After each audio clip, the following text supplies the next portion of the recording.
Americans headed to the polls on Tuesday to weigh in on hundreds of House races, as control of the lower chamber is up for grabs, and the early results from some of those districts are pretty interesting.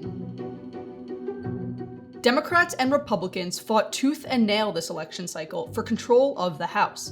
Democrats wanted to maintain their majority in the chamber to help President Biden usher through more legislative accomplishments, while Republicans wanted to put a check on the White House. Those aspirations all came down to Tuesday, but with votes still left to count, the fate of the House remains unknown. One thing, however, is for sure. The red wave that many Republicans had predicted never came to shore. That's because of key Democratic wins in some districts.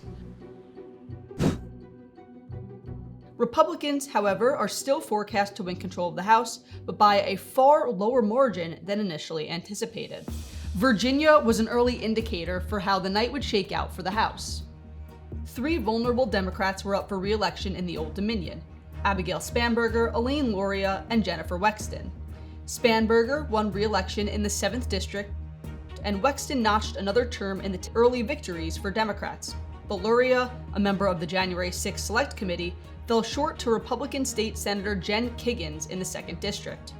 Later in the night, in a competitive member-v-member race in Texas, Democratic Rep. Vicente Gonzalez beat Republican Congresswoman Mayra Flores. And in Ohio, Democrat Greg Landsman defeated longtime Republican Congressman Steve Chabot, who has served in the House since 1994. Another vulnerable Democrat, Alyssa Slotkin of Michigan, won re-election, as did Chris Pappas in New Hampshire and Angie Craig in Minnesota. And Democrat Seth Magaziner clinched a win against Republican Alan Fung in an open Rhode Island district that was seen as leaning towards the GOP. But it wasn't all winning for Democrats. Republican Tom Keene ousted incumbent Congressman Tom Malinowski in New Jersey's 7th Congressional District, picking off a vulnerable House member and flipping the Garden State seat red. And in Florida, Republican Congressman Neil Dunn defeated Democratic Congressman Al Lawson in a member-v-member matchup. Republicans also flipped 2 other open House seats in Florida.